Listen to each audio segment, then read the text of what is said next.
From Noveleta, Cavite. Her parents are Edwin Montalud and C. Canseco. At siya ay sasayaw to the tune of Jingo, isang ethnic dance na yung mga props niya ready na. Yeah, she's 5 years old. Okay, please welcome candidate number 3, Benica Obi Canseco Montalud.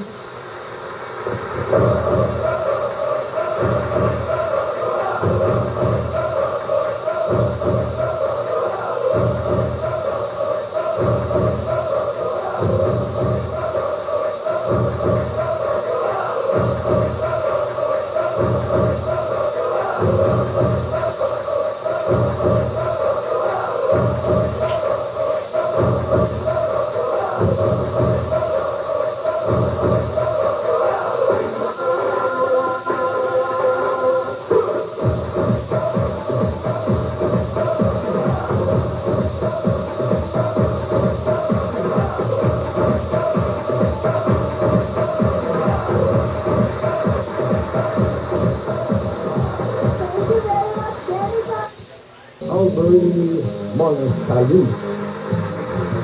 Dari kat tempat mana? Ayun ko Escobarasi.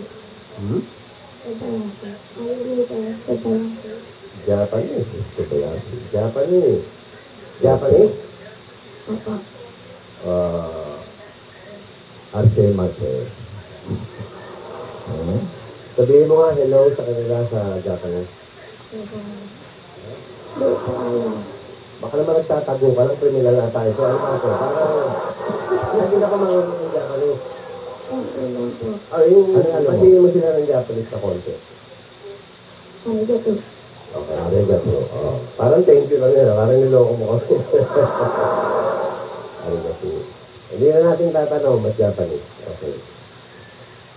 Inimbitahan ka ng kalaro mo. Ha? Naintindihan mo? Sa birthday party niya. Pero wala kang pambili ng regalo para sa kanya. Dahil wala kang pera noon at saka wala si mami.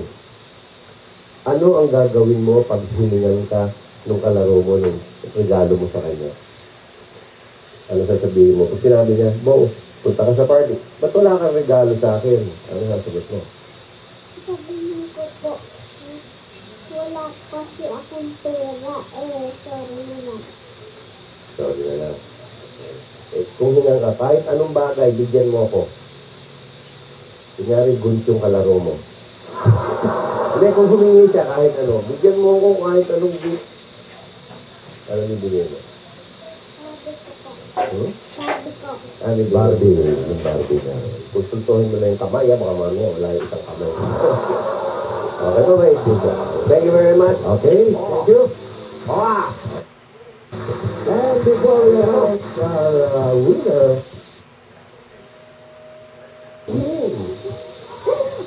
number 4 daw.